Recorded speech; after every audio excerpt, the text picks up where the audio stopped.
taller than everyone. Congratulations. Good job. Good job. Hi. Good morning. Good morning. Welcome, Mr. President. Good to see you.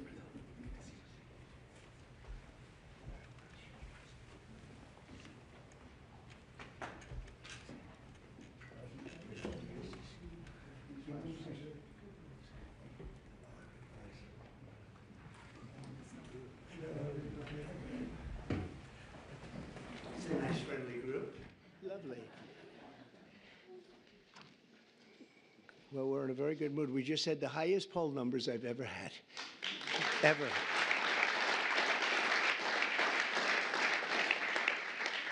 And actually a record for a Republican. Now, I don't know about, have they checked the Democrats too? But we have a record so far for a Republican. Now it's 4 weeks. We have a lot of weeks to go. We want to finish that way, right? But I just want to thank everybody because you've been really amazing. The job you've done has been incredible in terms of this 4-week period. It's been a very somewhat historic 4 weeks, and we have a couple of things in the works. We're negotiating with Russia, Ukraine, trying to get that horrible situation over with. It's terrible. It's just so terrible. I see pictures that you fortunately don't get to see. You don't want to see them. And that is a killing field. You have young soldiers being killed, thousands a week, and we got to get it over with. It's bad for Russia, and it's bad for Ukraine, and it's bad for us on a humanitarian basis.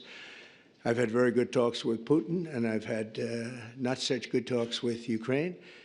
They don't have any cards, but they play it tough. But we're not going to let this continue. This war is terrible.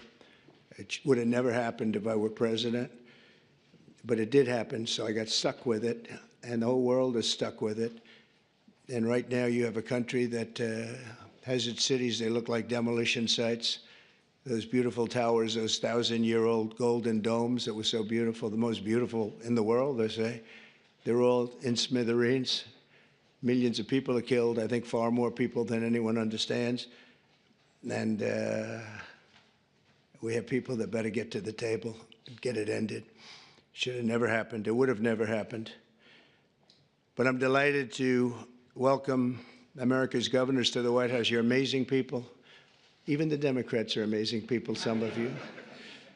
And we've worked together. Actually, we work very well together. I can't think of anybody. There's one or two, yeah, that it doesn't work out so well. But that's sort of normal. But I do want to welcome you, and I want to let you know that anything I can do, I'm here. I'm here for you. And we can do a lot. I do want to say that I left a great place, North Carolina, and we're really working hard there since I've been in. For 4 weeks, we've done more than they've did in all of the period of time. And FEMA was a disaster. FEMA wasn't there. They didn't do the job, and it was a terrible, terrible situation. I've never seen anything like it. And then they actually, when they did get there, a very small group, they chose anybody with an American flag or the name Trump on the front of the house. They would sort of skip that house very nicely. And it was just a disaster. And we've done it the other way. And we're working with a very nice person that we've had good relationships, the newly elected Democrat governor, who's here, I assume, is he? Okay, thank you very much. We're working well together, very well together. And we're not using FEMA so much, but it doesn't matter as long as we get the job done. But the people are becoming very happy. So I want to thank you very much. Great job. But we are, and I'm of the opinion, I understand FEMA very well. We had a good situation with FEMA, but it was a very expensive thing to do. And I really believe when there's a natural disaster, a hurricane, a tornado, or whatever it may be, you're very capable people. It's called you fix it. You take care of it yourselves. You don't have to call some faraway state and have people planed in from areas that they have no idea. They come in from Alaska to help you in Florida. They say, boy, this is hot here. This is, by the time they figure it out, everything would have been fixed. It's not a good situation. It's very expensive. You spend at least twice as much They don't negotiate. They go out and hire local contractors, and they have no idea who they are. And I'd rather have my governor from South Carolina, Henry. I'd rather have Ron. I'd rather have from Florida. I'd rather have, I could name just about everybody in this room. I'd rather have you do it.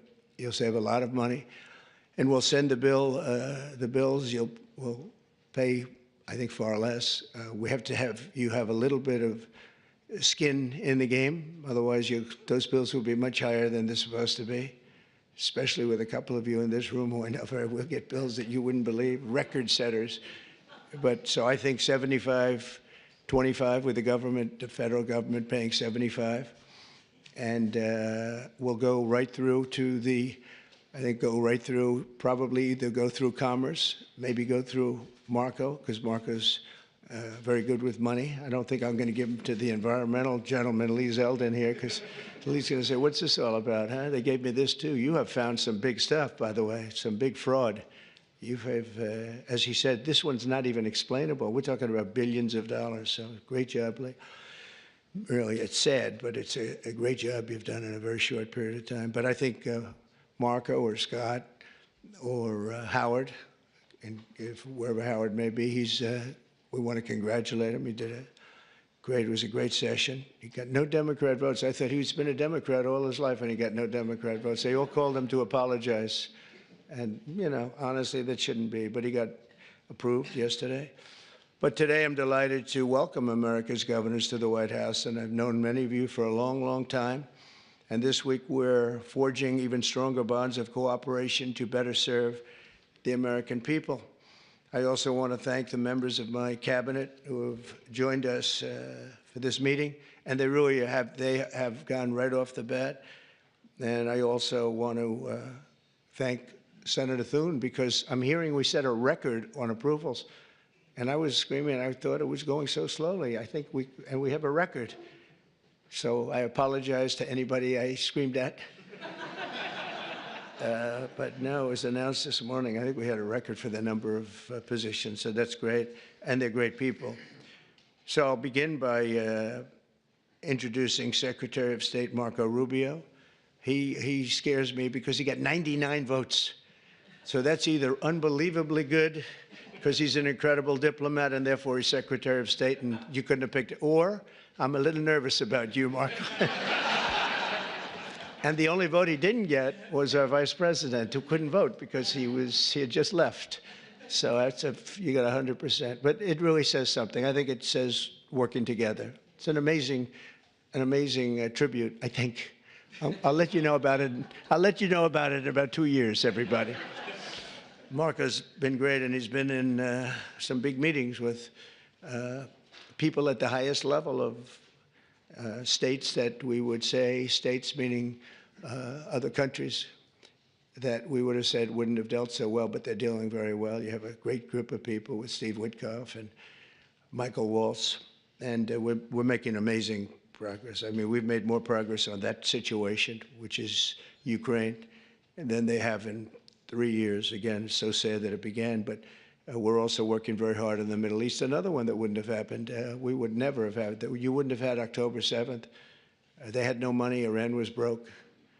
We had sanctions up on Iran that nobody's ever seen before. They were literally broke, and they were not giving any money to Hezbollah, to Hamas. And how about Hamas yesterday with the babies? How about that? We're going to take that. We're going to continue to take that. I don't think so. But I want to just thank you, Marco, for doing a great job. And Scott, you also. Scott went all the way to Ukraine. I said, don't do it. That's why they have telephones. But look, it's always better to meet in person. But I just didn't feel that it was good. And it was dangerous. You saw things on that train ride that you didn't like, I understand. It's a pretty dangerous ride, a long ride. How long was that? 10 hours. 10-hour ride? That's after you get there. And a very dangerous journey, but he wanted to do it. He's a patriot. He wanted to do it. It's better to do it than it is with a telephone. Always better. I always say it's much better to meet in person, but that was dangerous. I like him. Therefore, I didn't want him to do it. If I didn't like him, I would have suggested he do it. In fact, I'd say, go back today and let's give it another shot. But I hear that they're going to agree pretty much with what. But that's not the big thing. The big thing is getting it done, and we'll get it done.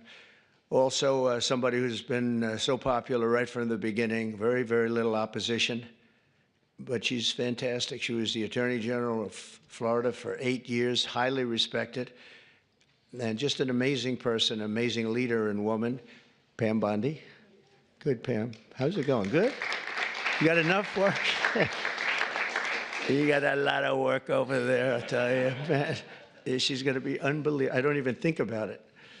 Interior Secretary Doug Burgum. And Doug, I don't know if Doug's here. He was last night. Oh, good. You just disappear right into the woodwork, huh? Doug is a man who made a lot of money, actually, but in technology, sold to Microsoft for a lot, and decided he wanted to do a Trump thing, and he did, and he won easily. And he became a great governor of North Dakota, and really good. And he was all of a sudden thrown into the oil business, right? And he took that to a level that nobody ever thought possible. The job you've done there has been amazing. And I watched he ran. Then I said, I like that guy. He was one of the few that didn't hit me. He was after my position, but he never said anything bad about me. I said, okay, that's one checklist that we have good.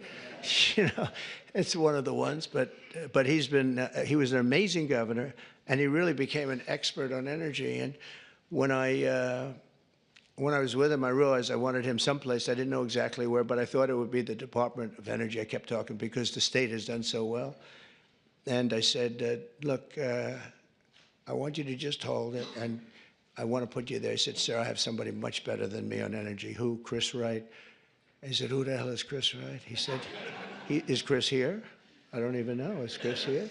Hello, Chris. Boy, am I giving him some build-ups. I did the same thing last night. But he's the top guy in the whole, they say, on the planet for energy, in all forms of energy. Even clean, beautiful coal that we're going to be using like Germany does now. They're opening up a plant a week. And they're opening up in China more than, somebody told me, 2 plants a week, you know, but we're supposed to use the wind, which doesn't work. Doesn't work from a practical standpoint. But I just want to welcome you because you had the greatest man. When he said, you're probably the only man, because I know Doug, he's got a big ego. And you're the only man I've actually heard him say something. He said, he's so much better than me on energy. He's better than anybody. And so we made a move, and you gave up a tremendous position to do this. And we want to thank you. But we have to get going because when we bring the energy costs down, we have more energy than anybody in the world. We just didn't use it. Can you imagine? Biden set us up in Venezuela instead of taking ours so that we go to Venezuela where they'd have very heavy stuff. And we have the best stuff in the world. We have more liquid gold, and it's really great liquid gold, too. We have more under our feet than anybody else. But we went to Venezuela to buy oil instead of taking it from our own land and, you know, drilling a little hole in the ground. About, how big is that hole? About a foot? About a foot, yeah. We drill a little tiny hole, and we could have taken it instead of all of the problems. And then we've made Venezuela strong again. You know, they've given them a lot of money. They never thought they were going to have so much money, and all the people are leaving. So you're going to have one guy sitting there with a lot of oil under his feet. That's not a good situation, but we're having talks about that whole mess. What a mess it was. That was another one that was done. He was ready to quit. He was going to be out. Marco, you know that better than anybody. Marco's been very staunch against what took place there. And we were going to have that in any form we wanted it. But Biden made them strong. It was the worst administration in history. And I say that with a lot of Democrats, but I think you believe it too. You can't say it, but you believe it. But I just want to thank you. And if you get those prices down, you know, that's what caused inflation, the energy. I mean, the spending, but I think even more so the energy. The energy went up. They stopped the oil leases. They stopped a lot of things that we were doing. And then they went back to what we were doing as much as they could because the prices were going through the roof. Remember that initial surge? It was brutal. And they went back. They let any rig that we had up just drill. You know, and they ended up doing similar numbers, but we wouldn't have been at those numbers. We would have been double or triple those numbers. Those were from years ago. but energy caused our problem. But I just want to thank you for recommending him. And what we've done is he's the head of Department of Energy. He's Department of the Interior. And it's really screwy because the Department of the Interior has all the energy other than some nuclear energy that you're in charge of. But he has all the energy, has all the land, all the great places, best. We have more than any other country in the world. And he's in charge of it. The problem is he can't drill. And he drills, but he has no land. So what do? We said, I have an idea, let's merge them. So we merged them intellectually. I don't know if we did it legally, but we did it intellectually. So now he gives up the land and he gives up the drillers, and you're going crazy, right? You're going wild. And you'll do it beautifully, environmentally well, Lee, we'll make sure.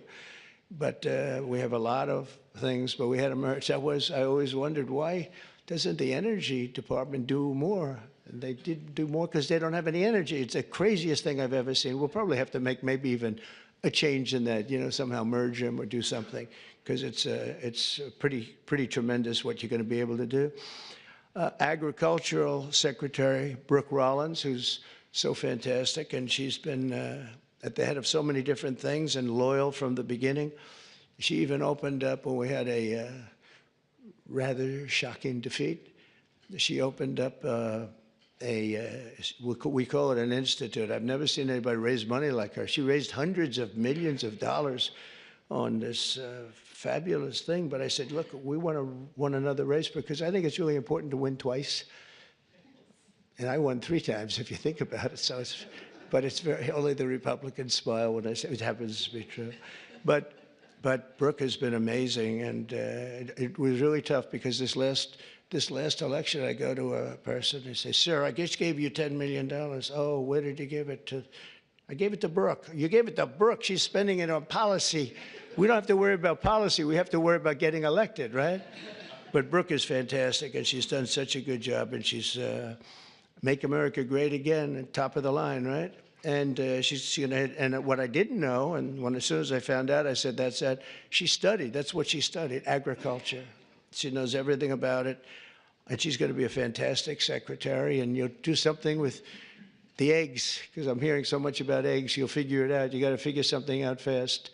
But and we inherited all of the problems. At some point, a few months down the road, we won't be able to say it's so much us. But the big things, really, we can blame other people for, to allow criminals into our country at levels that nobody's ever seen before, to allow people from jails, to have countries from all over the world be allowed to empty jails into an open border. They emptied jails and prisons, mental institutions, insane asylum, gang members, drug lords, drug people on drugs, people that are very sick. They allowed them to come into our country totally unchecked, unvetted. And right now we have a great gentleman, Tom Homan, who's doing an unbelievable job, and Christy Noem. They're doing a great job, but it's something we should have never had to be done. And you see the levels of crime that these are serious. They make our criminals look nice, I'll tell you. That's the only thing we get out of it. Our criminals are very nice people by comparison. These are seriously tough people. The various gangs, whether it's MS-13 or the Venezuelan gangs, they're as tough as nobody's ever seen toughness like this. Secretary of Health and Human Services, nobody knows this particular gentleman. He sailed right through. I thought he'd get a lot of, I said, well, he's going to get a lot of Democrat votes, Ron. I said, he's going to be an easy one, right? I told Ron DeSantis, I said, this one's going to be so easy. He's going to get all those Democrat votes. I don't know. You thank goodness for the Republicans, right? Robert F. Kennedy Jr. And where is Bobby? Where is Bobby? So congratulations. Was that as easy as you thought? Just quit. Well, in the end, they all voted for him. He did pretty well. You got through. But, we have one stat that I quote, the autism stat. And you hear different numbers, but it's thousands. They say between 10 and 20,000. So if you go back 15 years ago, we had like nobody. It was 1 in 20,000. Now we have 1 in 34. Is that right? 34. So 34 or 36 kids have autism. And if you go back, I guess 18 years, that whenever that was done, it was 1 in 20,000. So we got from 20,000 to 34, 36. That's unbelievable. So there's something wrong. There's something wrong.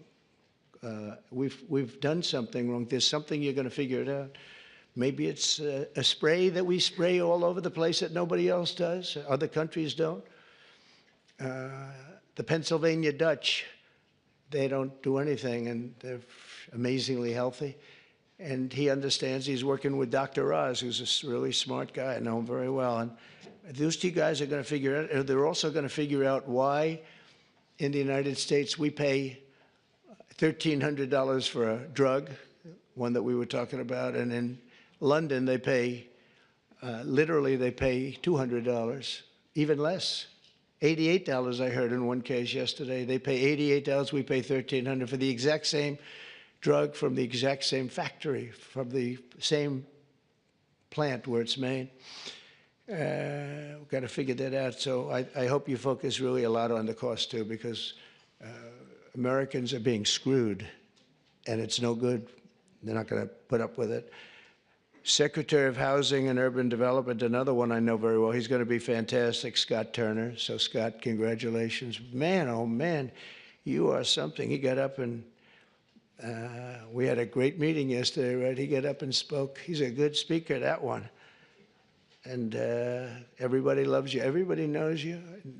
Great guy. You're going to do fantastically. Well, you got a good recommendation from Ben Carson. Once Ben Carson recommended you, I said, all right, that's okay. We love Ben Carson. Nobody like Ben. Secretary of Energy, I introduced, Chris Wright, and Secretary of Veterans Affairs, Doug Collins. I know Doug so well. Oh, where's Doug? Where's Doug? That voice during the Mueller hearings, that beautiful voice. Do you know, remember the catastrophe that every Democrat remembers this, when Mueller went to testify? This was not a good situation. That's where it all ended, Pam, when he didn't know anything about anything. And Doug said, you don't know what we're talking about, do you? No. This was not a good day for them, but it was a good day for justice, I can tell you that, for fair justice. EPA Administrator Lee Zeldin, he ran for governor of New York. In theory, you have no chance, but actually, he almost won. It was a fantastic run, amazing run. And he's very smart. He was a congressman. He was fantastic on the hoax, the various hoaxes I had. I had a lot of hoaxes, so many I don't want to name them all. We don't have enough time. But he was always very strong, great lawyer, tremendous lawyer, and also a big believer in the environment and keeping it good and clean and healthy.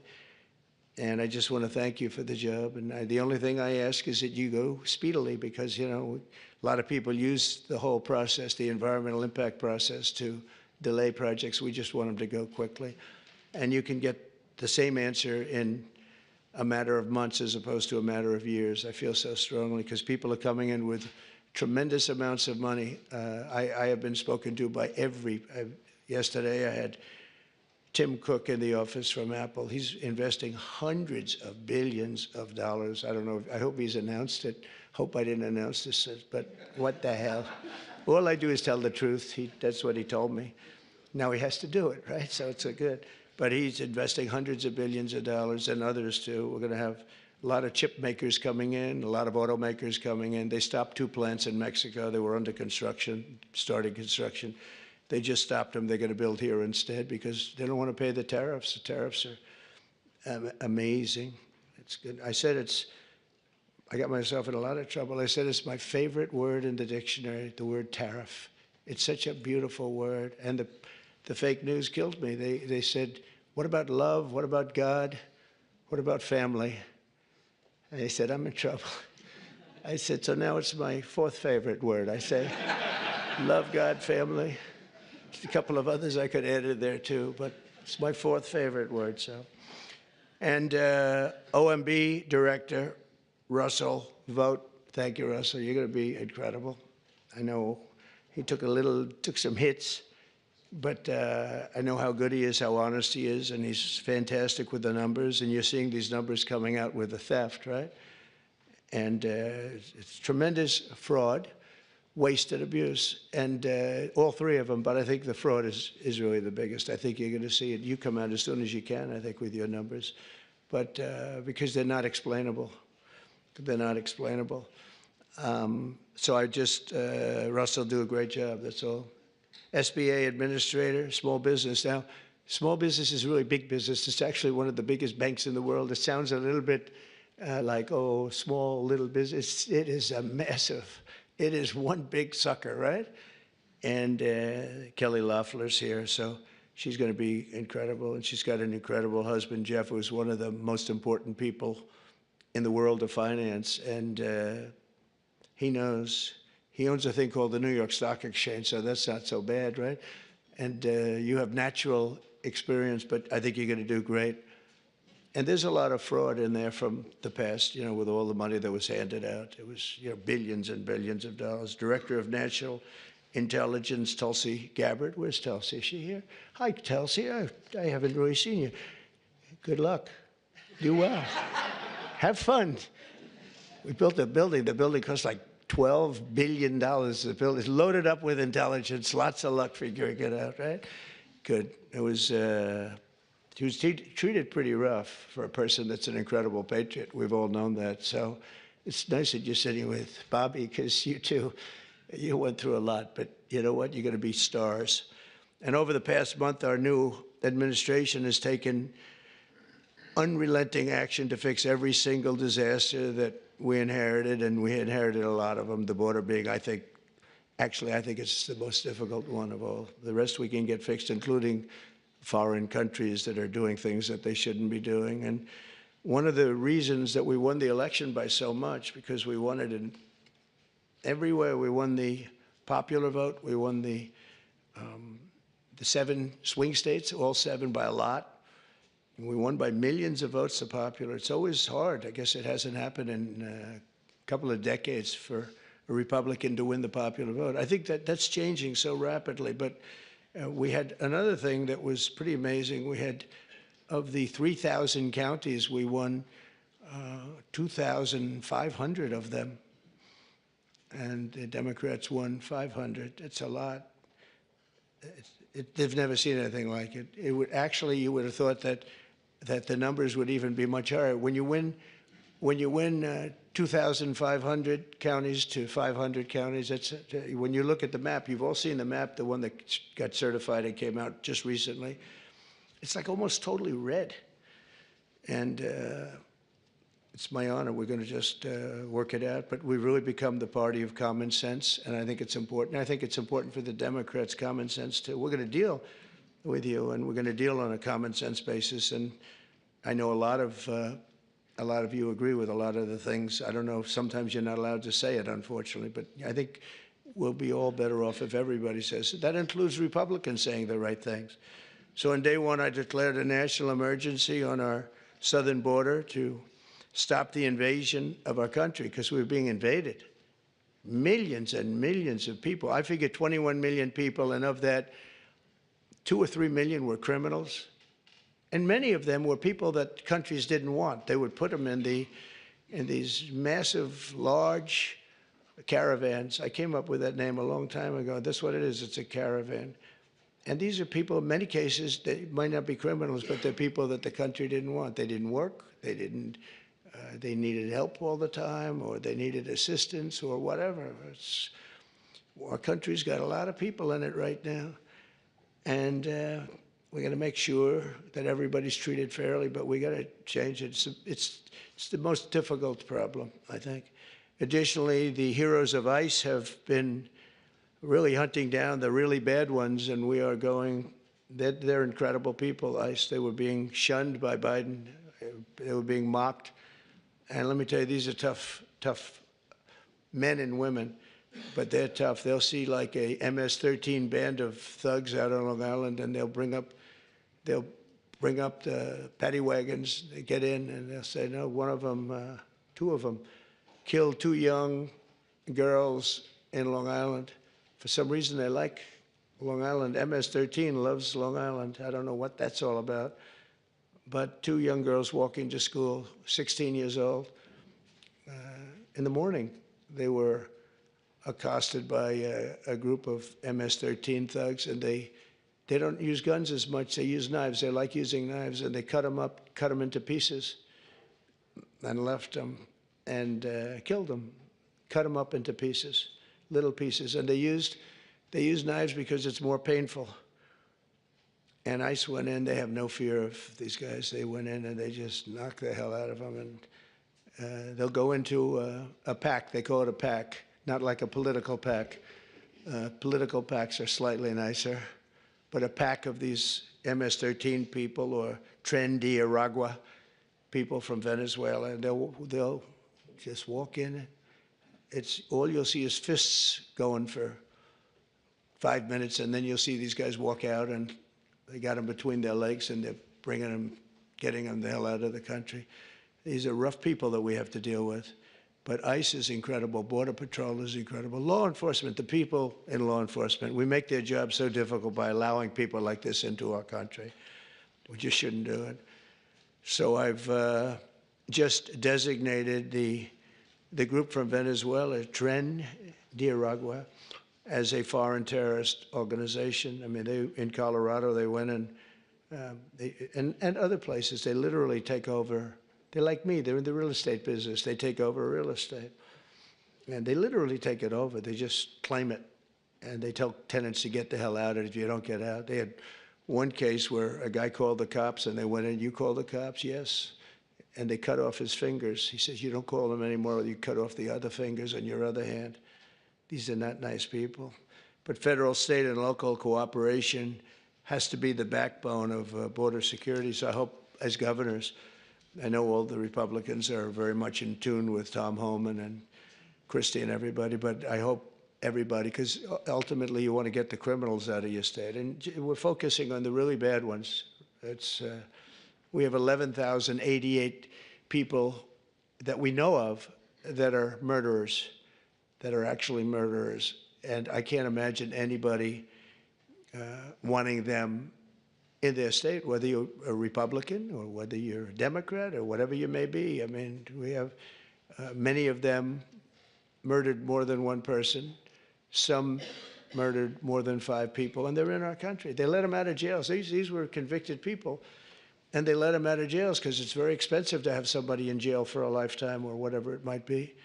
And they brought them in here. The American people expect every city and state to fully honor ICE detainer requests, and we hope they can, and to ensure the safe transfer of criminal aliens into federal custody for immediate removal from our country. You know, many of the countries said, "We're not ever going to let them back." Under the Biden administration, I remember it's Venezuela, he's a tough guy, and others, they said, "We're not letting them back.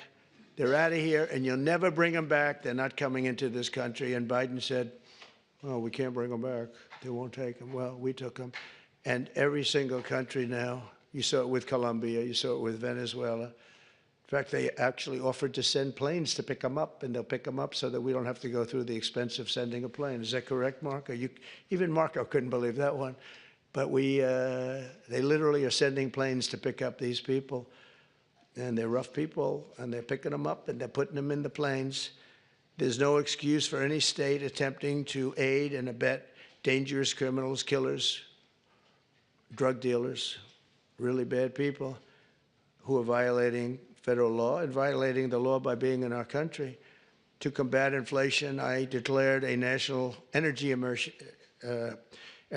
and we had to do that. One of the things we've done is by doing that, we can go very quickly. You know, a lot of companies are coming in, but they need tremendous amounts of electricity. Who would have thought, Doug, right? But they need more electricity for AI than we have right now in the country. In other words, we have electricity now for the whole country. They need that just for that one industry. So they're coming in with, and we're going to be leading. We're now leading on that. We've really opened it up, and I hope it's good. But we opened it up, and we're leading China by a lot. But China's giving them tremendous electricity because they do whatever they want to do. But we're working with Lee.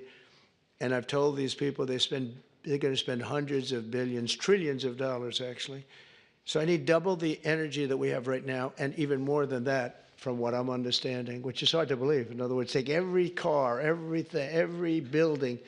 We need, whatever it is, 100% of the energy. We need that amount just to be in the #1 position. And we need really more than that to really dominate, which I think we'll be dominating. But I told them, and they can't believe it, I said, we're going to get you quick approvals, and you're going to build your own electric plant so that you're going to create your own electricity when you build your plant, which will be massive. These are massive plants.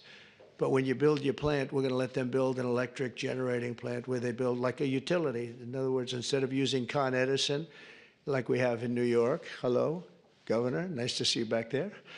And we do have Con Edison, and they don't do a bad job, actually. But, they could be a little cheaper with the price, perhaps, but they don't do bad.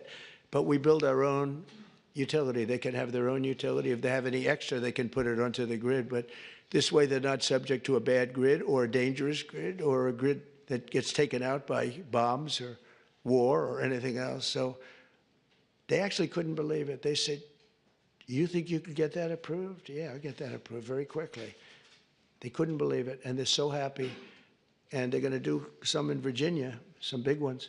But we're going to go, and this way, it's really a self-service. They just have this massive building with a large electric generating facility that'll be powered by natural gas, mostly. Some will use coal, some will use nuclear, clean coal. I only say clean coal, but some will use nuclear. They have their right to do it. None will use wind, because wind doesn't work.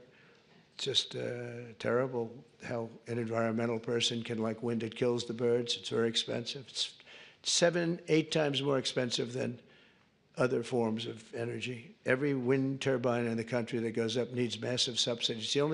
It's really the only energy that needs subsidy, essentially. The solar's doing okay. So it's the only one. But to combat inflation, I declared that national energy emergency, and we're going to unleash the liquid gold under our feet to bring the prices way down. That's going to happen.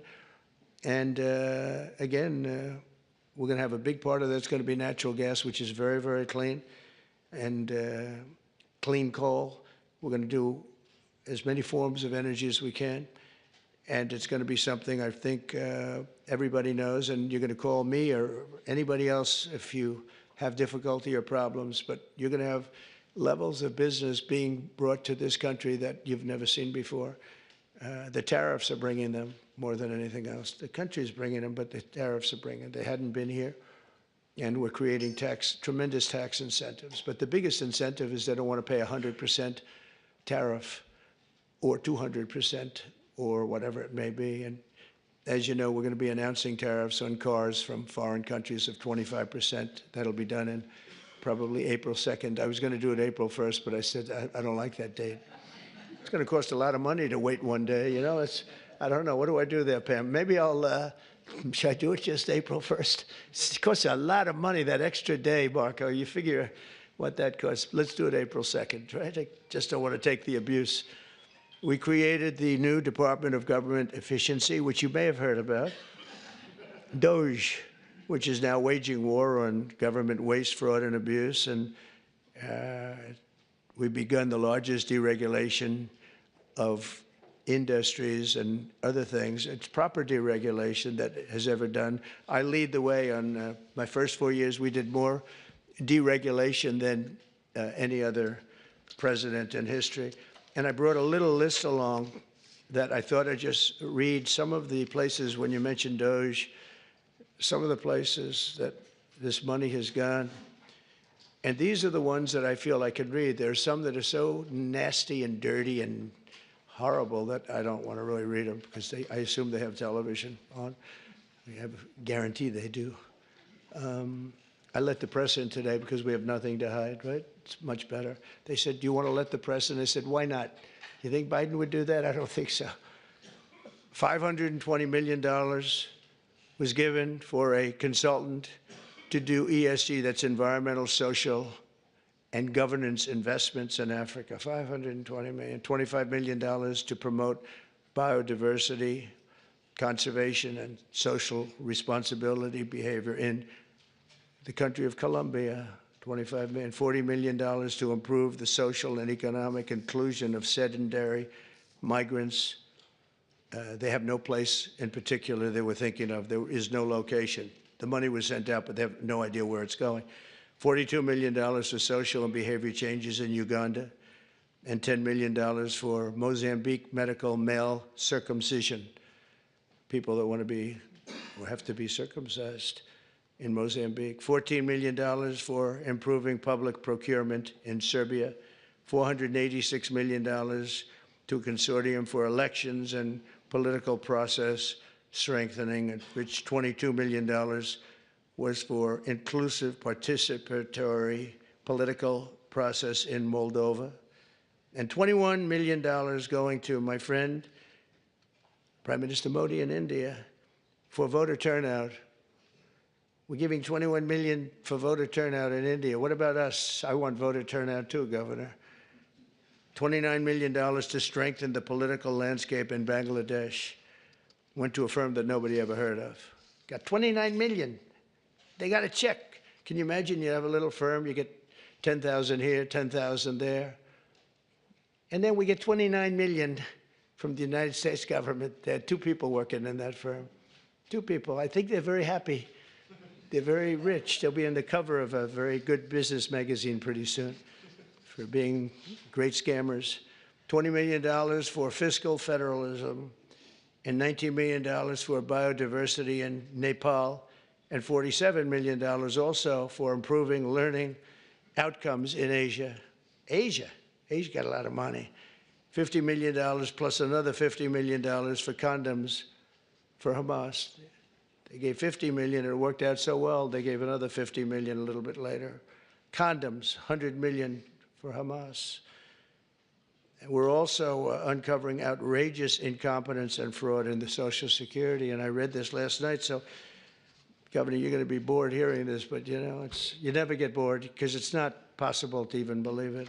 So if you live 100 years, it's a long time, but let's assume that they had millions and millions of people living, because they have like 10 million people in the Social Security living. But let's go over 100. So now you're more than 100 years old. We have 4.7 million Social Security numbers, people from the age of 100 to 109. So if you're 100 to 109, we have 4.7 million people on our Social Security rolls, right?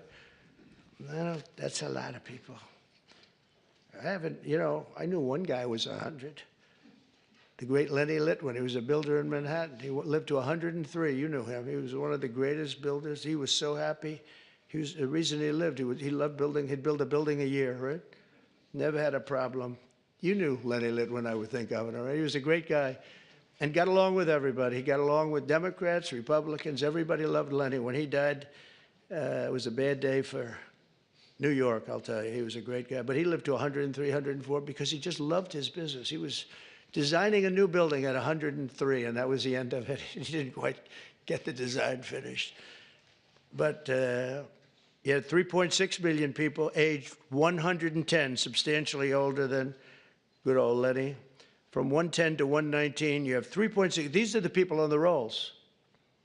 Now we're looking to see whether or not they've been paid, because if they've been paid, then you're just using those numbers to take out the money, all the money that's paid to those people. 3.47 million people from the age of 120 to 129. 3.9 million people aged 130 to 139. 3.5 million people aged 140 years old to 149 years old. I think this is the case for Pam. I think I might give you this, Pam, just you can have it. In fact, I will. 1.3 million from age 150. There's 1.3 million people, they're saying, are alive and receiving Social Security. Now, that's the only thing we're checking. Are they receiving it? Because if they're receiving it, that makes it much worse. If they're not receiving it, that just makes it incompetent. They shouldn't be on the rolls. And the only thing good about this is that when we take all these people off the rolls, and we have tremendous fraud underneath, people that are 80 and 60 and 50 and everything else, but this is really incredible. 1.3 million from 150 to 159, and over 130,000 people are on the rolls of Social Security. over the age of 160 years old, including 1,039 people between the ages of 220 and 229. So we have, think of that, we have 1,039 people who are 220 years old to 229. We have one person at 240 years old, and here's the beauty of them all. We have one person at 360, which is strange because the country is 250. So it's been there 110 years older than the country. Here, Pam, you better take a look at this. That's much better for you than for me. Now the question is, are they getting paid? Because somebody maybe is getting paid. Yeah, I have a feeling you were. I said, what a convenient thing. This is so nice. We created this department, Doge, and the kind of numbers are incredible. It could be $500 billion, but it could be $1 trillion. It could be even $1.5 trillion. We're going to find out. I mean, I'm actually going with Elon, and Elon is doing a really good job. And I said, who are these people that travel? We call them the Dogers.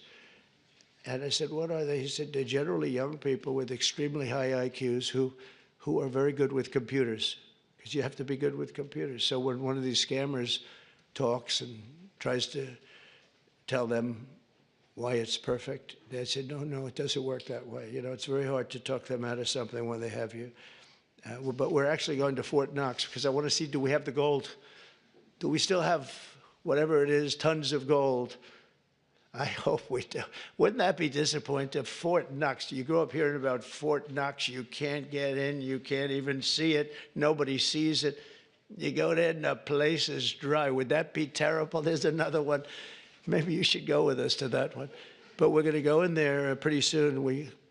They're going to open the doors to Fort Knox. If any governor would like to go with us, well, good. You want to go with us on that one, Ron? That could be good. Could be interesting. Can you imagine if we open it up and there's no gold? Well, I think there will be. For one reason, it's really heavy. You know, you steal or borrow gold, you got to be strong. So it's not like other things. But we're looking at everything. We have the largest deregulation campaign in history, and we are, again, I did more than anybody, but this blows it away. And for one, every time we put in a new regulation, we're not allowed to put it in unless we terminate 10 old regulations. So it's 1 in 10. We did 1 in 7 in my last administration. And the problem is some of them were put back, foolishly put back. There was no reason for them. So if you truly want a turbocharged economy, you have to do that, and you have to get rid of the regulations. I think one of the reasons before COVID, and we did a great job with COVID and it was a hell of a thing for all of us, everybody here. But some countries will actually never recover for what they went through. But we ended up giving back. When we turned over the reins, the stock market was higher than just previous to COVID coming in, which was an amazing achievement. But we were, just prior to that, I would never forget, I was sitting down with 2 consultants, the 2 great pollsters. They said, sir, this economy is so good. We're the greatest economy in the history of the world. We were doubling up China. I was also charging China hundreds of billions of dollars in tariffs, which no president charged them anything, but they were killing us. But we were beating everybody. Everybody said that in 2018, China was going to overtake us as the biggest economy in the world. And by the time I got finished, we were so much bigger than China, and we still are now. But another 4 years like we had just passed, you will have China being much bigger than you. There's no reason. If we have a smart president, there's no way that they should ever be able to catch us. But this pollster said to me, sir, if Abraham Lincoln and George Washington came back from the dead and they ran as president and vice president, they'd never be able to beat you. I said, thank you very much. The next day I go into my office and a group of scientists are sitting there. Sir, we'd like to tell you there's something very bad happening in China. There's dead bodies all over the place. And that's the first time I heard the word pandemic in a long time. And that's where it started. And you know where they were? All around the Wuhan lab. That's why from day one, I was saying, they had little slits like this. You saw them from the air, from space. and they were just little slits, but they were body bags. They were black body bags all over, so many. And that's where it came from. One other thing, I just before we leave, I think you should do this. For my safety and security and for the good of our nation, you should do it anyway, regardless, even if it costs 10 times more, but it actually costs you just a tiny fraction. If you went to paper ballots and you're voting, and I would hope that every Republican would, so it costs exactly 8% of what the machines cost. These machines, they got something going. They get business. It's amazing.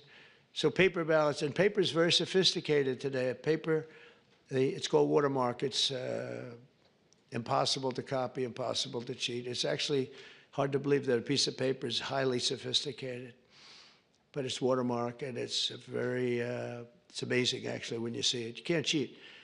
But if you went to paper ballots and same-day voting, and if you went to voter ID, and also one other thing, you want a proof of citizenship, those four things: proof of citizenship, voter ID, paper ballots, one-day voting.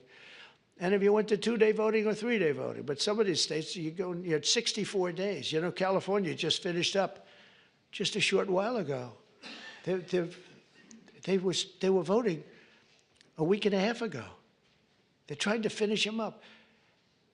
And other states, too. They were weeks after the election. I mean, if that were a close election, you'd have to wait for weeks and weeks and weeks. You got finished fast, Brian. Thank you for your help. We did very well in Georgia. That was very nice. But some of these states, if you had a close election, you wouldn't know who won. And then, you know, once that happens, then you really never know who won.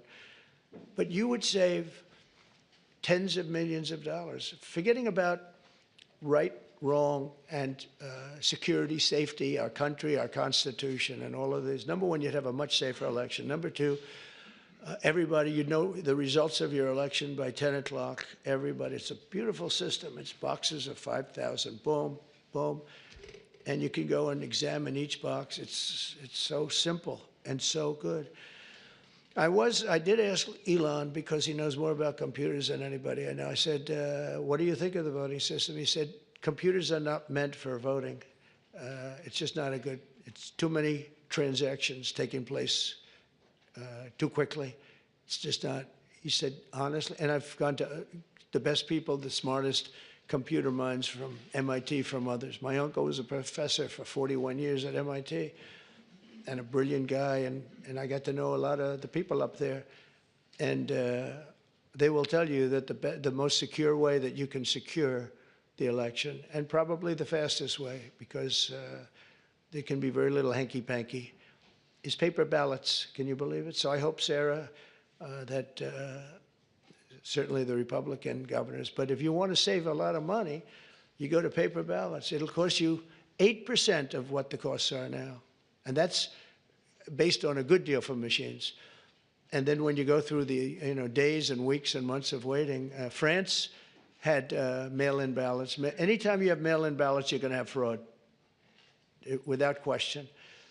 And France had it, and they went back to paper ballots.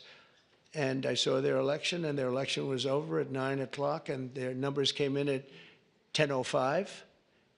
And there were no complaints. They had a winner, they had a loser, 39 million votes, and it was done. We're one of the only people that has now mail-in voting, one of the only countries that has mail-in voting. Remember Jimmy Carter when he did a commission, and I think they had Scoop Jackson, they had some, at the time, big senators, and their conclusion was, if you have mail-in voting, you're going to have massive fraud. And we had it in New York with the congressional race. Remember the congressional race? It took them forever like 6 months later, they declared, who was it, Jerry Nadler or somebody? They declared him the winner, 6 months later. But it was somebody. Oh, no, it was the woman, the congressman. I won't mention her name. But she won, but she didn't win. And it was really very sad to see that whole thing. Democrat, that was a Democrat and a Democrat. That was a primary, but they had the mail-in voting. It's just a disaster. So it's very, very expensive. If you want to save money, if you really believe that the computers work, which they don't, But if you want to save a lot of money, all you have to do is go to paper ballots, and you'll be cutting it down by millions and millions of dollars. So America will take off like a rocket ship. You're going to see things. It's so great for the governors, and Democrat governors are going to have, you're going to get the benefit of this. You're going to be opening up plants, and you're going to be, I hope we have enough people. We're going to and we want people to come into our country, by the way, I do, but they have to come in legally. So we need people in the country, but they have to come in legally. 2 weeks ago, I signed an executive order banning men from playing in women's sports. Many Democrats are fighting me on that. I hope you continue, because you'll never win another race. And it's just crazy. If you look at what happened with the boxing, if you look at what happened with the weightlifting numbers, where a record that hadn't been broken for 19 years got shattered. But, they put up an eighth of an ounce here, an eighth of an ounce there, and it's 218 pounds or whatever, a lot. And hadn't been broken in 19 years. And then a guy walks up who transitioned. He transitioned, and he knocked out that record by about 100 pounds. That will be a record not going to be broken again in a long. So we put a ban on it, and to protect women. I mean, the women, if you watch the Olympics, you had two transitioned people that were fighting in the women's boxing. They have women's boxing category. And if you saw that, it was brutal. What happened to the Italian woman was a really good boxer. After one punch, she said, no more, no more. I've never been hit. It was a left. It was not even it was just a left jab. She got hit so hard, she said, I can't do it. They forced her to go out. No, go out again. You'll do it. Goes out again, gets hit again. No, that's it. She didn't want to die, and it's crazy. But the NCAA has complied immediately, by the way. That's good. But I understand Maine. Is Maine here, the governor of Maine? Well, are you not going to comply with it? I'm complying with state and federal laws. We are the federal law. Well, you better do it. You better do it, because you're not going to get any federal funding at all if you don't. And by the way, your population, even though it's somewhat liberal, although I did very well there, your population doesn't want men playing in women's sports. So you better comply, because otherwise you're not getting any federal funding. See you in court. Every state, good. I'll see you in court. I look forward to that. That should be a real easy one. And enjoy your life after governor, because I don't think you'll be in elected politics. Every state has a responsibility to comply with Title IX. They have an obligation, a legal obligation, and we'll be enforcing aggressively, and we're going to be protecting our citizens. We're going to protect. So just to end, this administration has been fighting for parents' rights and universal school choice. We want to do something that I think many people in this room want, and even if you don't, I think you do want it, but you might not be able to say it. We want to move the schools back to the states, so that Iowa and South Carolina and Georgia and all these states can run your own school system. And you'll do a fantastic job, Kim. You're going to do great. I mean, I use your example because you're so much into the education, done a great job with school choice, and you'll do your school choice. That'll be the easy thing.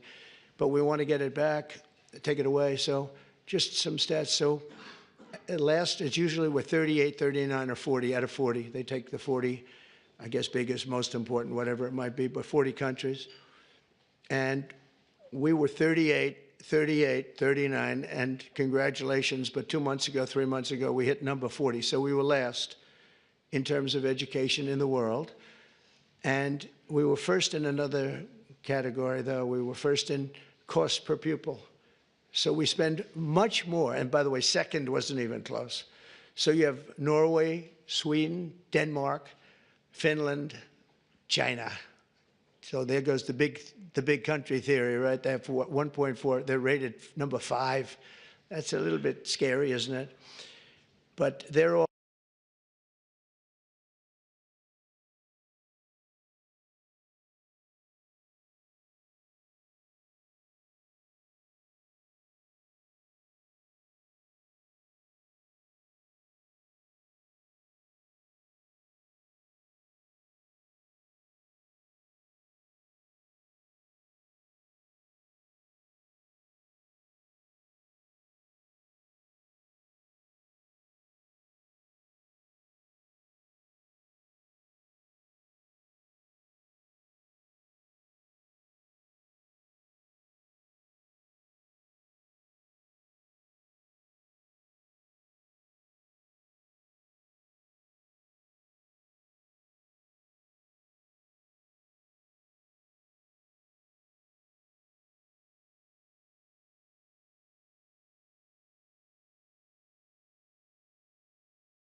Nothing be worse than that, Sarah, huh?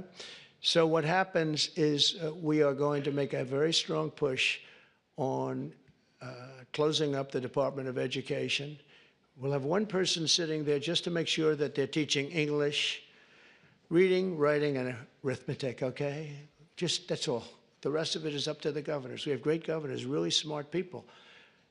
Brian, I think you'd love to have it in Georgia because you could do a great job. And you're being told, Ron would love, Ron sitting there saying, oh, give me the education. You're being told by people in Washington that don't know much about your state and maybe don't like your state, maybe don't like you, maybe don't like your pupils, about what they should be doing. And I'll tell you what, we will compete. Many of our states, I figure 35 of them, we're going to have 35 great ones. We're going to have 5 that are okay. Then we'll have another 5 that are blah.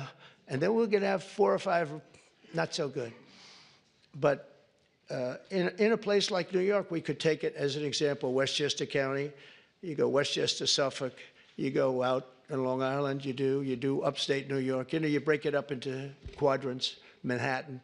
But I think you could do a great job. I think that I think the states will do a fantastic job. And we send the money directly to the states. And we're not looking even for the cuts, but you'll spend a lot less money. You're going to spend a lot less money.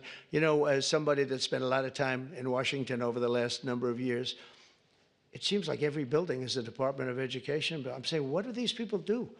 What do they do? But if we could send education back, and Linda, as you know, is going through the process right now, and I think she's doing really well. She's great, Linda McMahon. And I said, Linda, you're trying. I really want you to do a great job, but you're really only doing a great job if you have no job by the time we finish. You have to create no job for yourself because we want this to go back to the states, and she agrees. And if we can do that, I think it's going to be one of the most important things we can do. So the governors, the people in this room, Democrat, Republican, will run their own school system, and we'll back them 100%, and we'll pay like we do now. But I think we'll end up having to pay probably half. But that's not the reason I'm doing it. I'm doing it because we give really bad education. And as far as the teachers union, I love teachers. And I imagine unions might form in some of these places, and if they do, that's fine, you'll deal with it. So this isn't against unions, it's because I won unions. I won the Teamsters. When you win the Teamsters, that's serious. But I put in a person as Secretary of Labor who I really did it because the unions treated me so well. The auto workers, I mean, so many of the unions, the firefighters, the police unions, I got like 98% of the vote. We're looking for the other 2%. Nobody can find them. So, you know, I grew up in New York, which was union territory.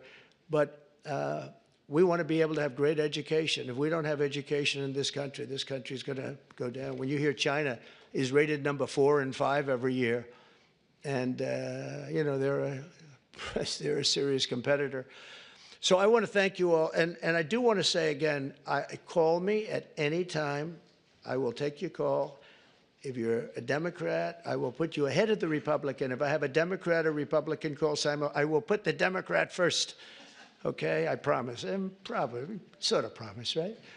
No, I will. We'll take good care of the people in this room.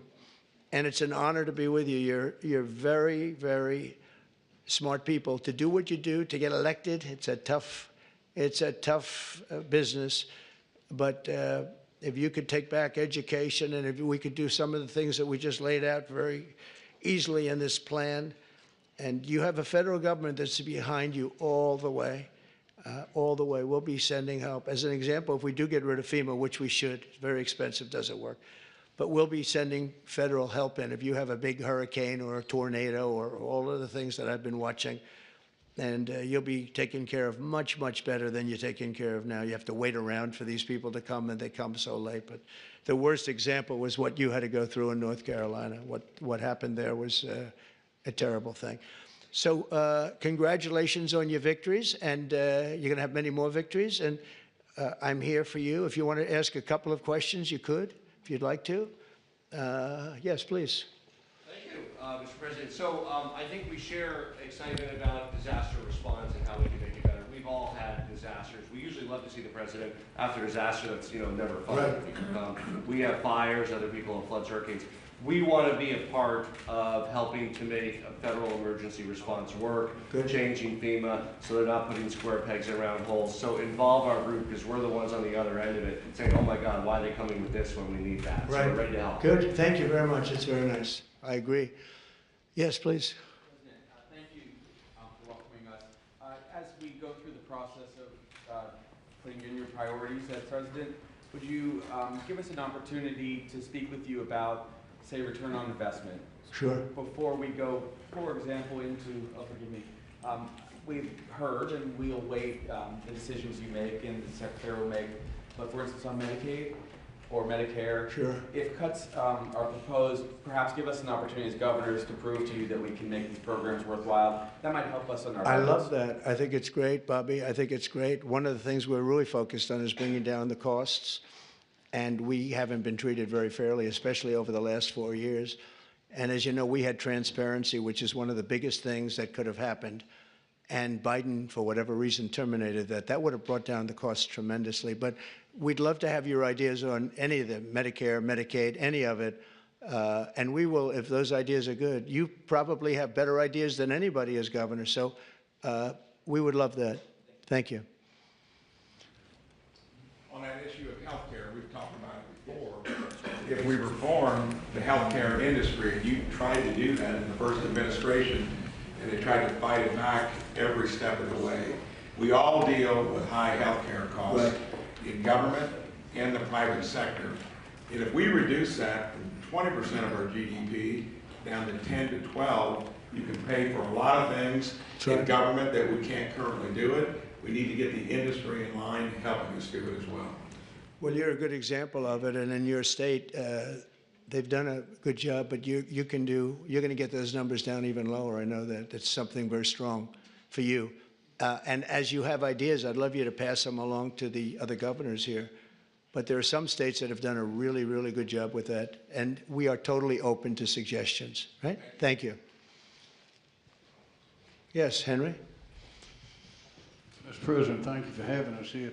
It's the de minimis rule in tariffs. We've got the amount that is self-declared now is $800. If you package, you say your package coming from wherever is under $800, it's not inspected, there's no tariff on it. Problem is there are a lot of things coming in that are over that. That's right, and we're not doing that anymore. And also there's fentanyl coming in, I think, to all of these states. That's a real problem, and I think that everyone is sharing that. Thank you, Henry. So I had a deal with President Xi just prior to leaving office, but before the election, that President Xi was going to give the maximum penalty to anybody sending fentanyl into the United States. His maximum penalty is death.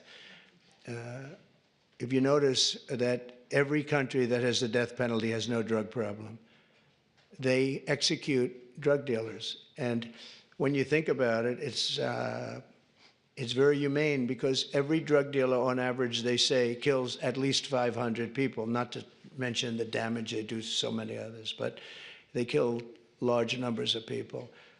China, Singapore, actually there are quite a few, many in Asia, where they have the death penalty. There's no drug problem whatsoever. They come to our country because we have a much softer policy. We give them a slap on the wrist and say, kill a lot of people. So we're going to, I don't know if our country is ready for it. I am ready for it, the death penalty if you deal drugs. You know, you have to set out guidelines like fairly large numbers, et cetera. But you'll have it go down very greatly. One of the things we're going to do is we're going to do an advertising campaign. They're working on it right now, and that's saying how bad drugs are for you. I was speaking actually to the president of Mexico saying, you know, you can't send the people through your country. And I said, you know, you're not a big drug-taking nation. You send us plenty of drugs, but the people aren't drug-taking. And she said, yes, we're not a consumer nation. That was a very interesting term. And I said, so why aren't you? What are the reasons? Why is it? It's true, Mexico, they don't have a lot of drug problems in terms of taking the drug. He said, well, two things, and a lot of you could do with the second thing. He said, we have very strong family values. I said, but so do we. I mean, I see people they die of a drug overdose, the daughter, the son, the mother and father will never be the same. Never be the same. Their life is ruined. Their life is over. I've seen it so much. So we have strong family values, also family members and relationships, just as strong as Mexico. What's the other?